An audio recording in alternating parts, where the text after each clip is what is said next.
நாலாம் புஸ்தகம் 21ஆம் அதிகாரத்துல என்ன பார்க்குறோம் அப்படின்னா, சாத்தான் இஸ்ரவேலுக்கு விரோதமாய் எழும்பி இஸ்ரவேலை தொகையிடுவது தாவீது ஏவி விட்டது அப்படின்னு சொல்லி பார்க்குறோம். உடனே தாவீது யோவாப் என்ன பண்றான் அப்படின்னா, இஸ்ரவேல் ஜனங்களை எண்ணிட்டு லெக்கம் பார்க்கணும் அப்படின்னு சொல்லும்போது யோவாப் சொல்றாரு, கர்த்தர் இப்போ வந்து எதுக்கு நீங்கள் லெக்கம் பார்க்கணும், ஆண்டவர் ஆசீர்வதிச்சிருக்காங்க, உங்க வர்த்திக்க பண்ணியிருக்கிறாரு, அப்படி எதுக்கு எல்லாம் பண்ணணும்னு சொல்லும்போது அப்புறம் யோவாப் வந்து சரி அவர் சொல்ற நம்ம செய்வோம் அப்படின்னு சொல்லிட்டு போய் செய்கிறாரு. இஸ்ரவேல் ஜனங்களை வந்து அவர் தொகையிட்டு பார்க்குறாரு, லெக்கம் பார்க்குறாரு, யூதாவில் பார்க்குறாரு. ஆனால் வந்து லேவி பென்யாமின் கோத்திரத்தில் வந்து உள்ளவர்களை வந்து அவர் என்ன பண்ண லக்கம் பார்க்கல.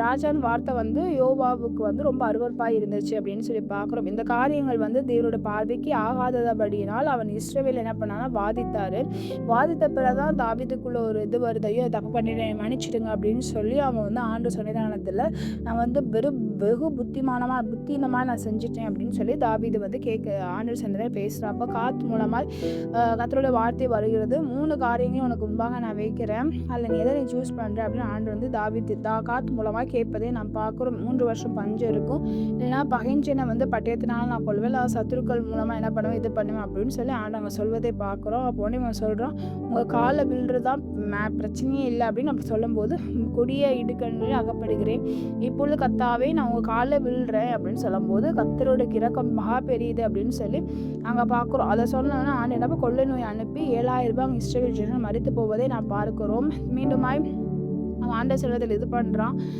கேட்குறான். அப்போ வந்து அங்கே வந்து எருசலேம் வந்து அழிப்பதுக்கு தேவதூதனை தூதனை வச்சுருந்தாரு. இதை பார்த்த கர்த்தர் வந்து அதை தீங்குக்கு மனஸ்தாபப்பட்டு வந்து ரொம்ப மன்னிப்பு கேட்குறான். தாவீது கேட்டோன்னே கொஞ்சம் தள்ளி வச்சுட்டார். அந்த தள்ளி வச்சுட்டு தாவீது வந்து அவன் கண்ணில் எடுத்து பூமிக்கு வானத்துக்கு நேரிடத்து தாவீது வந்து உருவியப்பட்டு தூதன் வந்து இருக்கிறத பார்க்குறான்.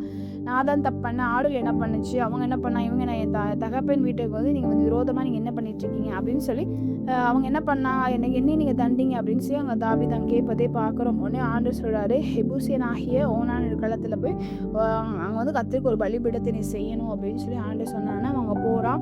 அங்கே வந்து 4 குமாரர்களும் அந்த ஓனான பயத்தில் ஒளிந்திருக்காங்க தூதனை பார்த்து. அப்போ ஓனான் அங்கே போராடி கொண்டிருப்பதை நான் பார்க்கிறோம்.